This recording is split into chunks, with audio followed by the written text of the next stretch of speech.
Bonjour et bienvenue dans ce deuxième épisode de Transmédia-Analyse. Aujourd'hui, le sujet que l'on va aborder est vaste et concerne absolument tous les médias, ce qui tombe bien car c'est le but de ces vidéos.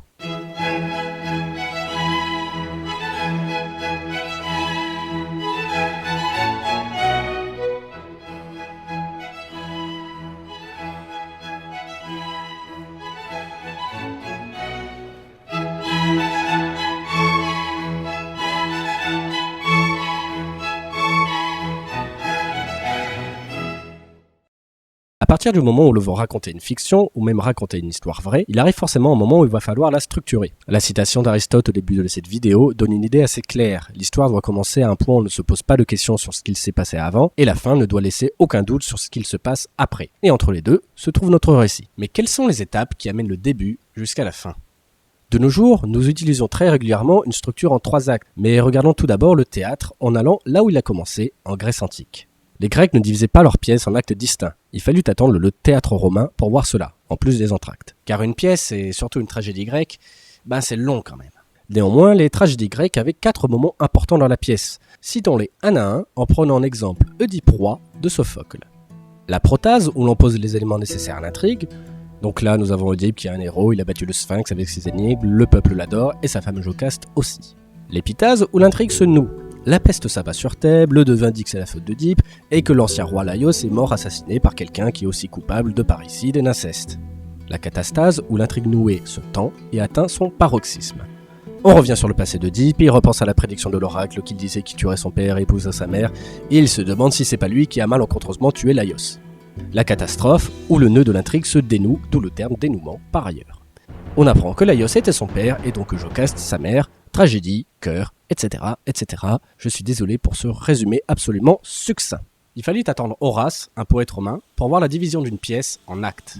Il y en avait 5, comme décrit dans son ouvrage Ars Poetica. Cette structure fut d'ailleurs gardée dans le théâtre français pendant longtemps. Mais cette structure était surtout une limite technique, due à la durée de vie des bougies d'environ 20 minutes. Il n'y avait pas forcément de changement entre chaque acte. Il fallut attendre 1863 et l'œuvre de l'allemand Gustav Freytag pour avoir une étude de cette disposition en 5 actes, qu'on appellera la pyramide de Freytag. A noter que Freytag a créé cette pyramide pour décrire des œuvres anciennes, et non un guide pour des œuvres contemporaines. On y retrouve des éléments vus précédemment. L'exposition, où l'on va mettre en place les protagonistes, l'environnement, le passé des personnages, les quelques événements passés avant l'intrigue principale qui sont importants, etc. L'augmentation de la tension dramatique. Nos protagonistes progressent à travers une série de tâches, leurs relations se compliquent, jusqu'à amener la phase suivante, le climax, ou apogée, ou point culminant, le où les protagonistes affrontent le problème principal de l'intrigue, la tension dramatique est à son comble, et amène la tension décroissante, où le plus dur est fait, mais où tout n'est pas encore résolu. Tout se passe pas forcément bien, mais cela amène la résolution, où le nœud principal est enfin dénoué. Vous remarquerez que cette structure commence à ressembler à la structure des romans, que l'on a tous appris au collège. Mais avant de parler de ça, il est important de noter que ce n'est pas seulement la pièce entière qui doit être structurée, mais chacun de ses éléments. Chaque acte, chaque scène, chaque réplique. Prenons par exemple ces vers de Horace, une pièce de Corneille. Et comme une victime aux marches de l'autel, il semblait présenter sa gorge au coup mortel. Aussi le reçoit-il, peu s'en faut, sans défense, et son trépas de Rome établit la puissance.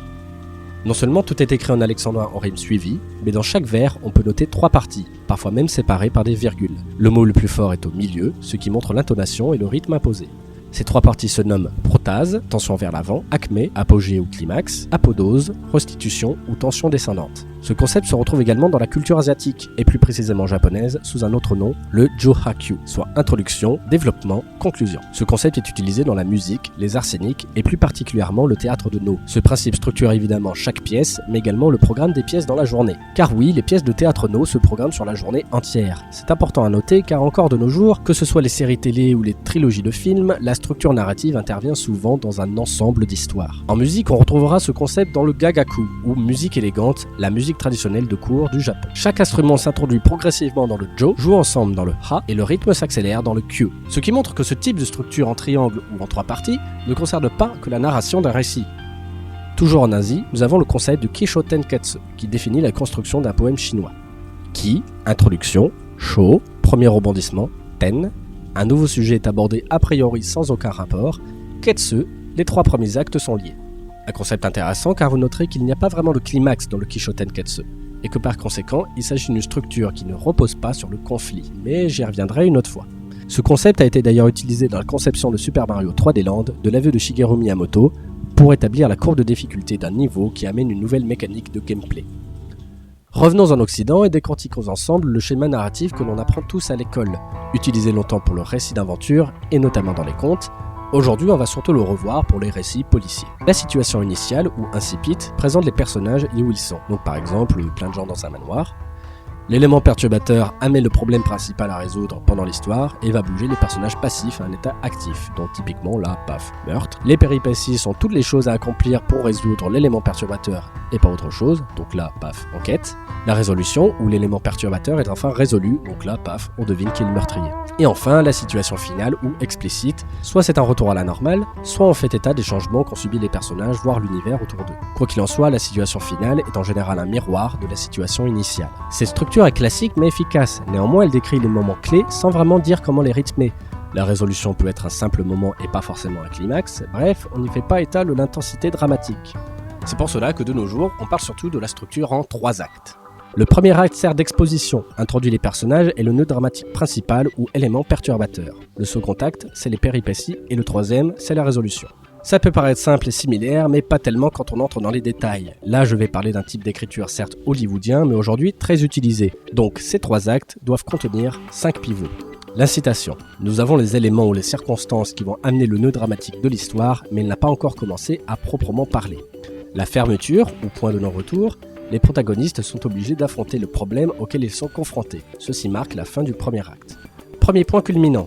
Positif ou négatif, ce pivot marque le milieu de l'acte 2 et montre la résolution ou l'apparition d'un autre problème dû au nœud dramatique. Point culminant principal, ceci marque la fin de l'acte 2. C'est en général un moment marqué par une scène intense où à la fin on se rend compte que tout n'est pas encore résolu car arrive le troisième acte. Si dans un film il vous est déjà arrivé de croire être à la fin du film alors qu'en fait non, c'est que vous étiez en réalité à la fin du deuxième acte. Twist du troisième acte. Pour que le troisième acte ne soit pas une prévisible résolution, un rebondissement inattendu se produit. Cela peut être quelque chose qui renverse le nœud dramatique ou le dernier test que doivent affronter les protagonistes. Cette structure fonctionne très bien, et le rythme donne des hauts et des bas et on la retrouve partout. Néanmoins, se forcer à l'utiliser peut amener des sous-intrigues et rebondissements pas forcément nécessaires. Ainsi, la structure peut avoir plusieurs formes. Le climax peut être au troisième acte, comme il peut être à la fin du deuxième, voire dans le plus rare cas au milieu. Le troisième acte peut être très court, afin que toute l'histoire ne soit qu'une montée en puissance, etc. Quelle que soit la forme, la structure en 3 actes et 5 pivots est la norme, et ceux qui ne l'utilisent pas le font pour la subvertir sans forcément l'ignorer, car il est important de connaître les normes pour pouvoir les contourner. Bref, nous avons vu que pour raconter une histoire, amener un message ou une réflexion, il est indispensable de structurer.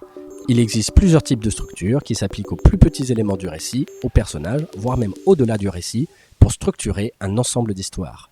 Avec ceci en tête, nous pourrons avoir un regard sur chaque œuvre, ne serait-ce qu'en se demandant où elle se positionne dans sa structure. Après, certaines œuvres peuvent nous déconcerter en prenant une structure inhabituelle, mais ce n'est pas pour autant qu'il faut les rejeter. Il faut savoir prendre du recul pour apprécier les choses dans leur ensemble.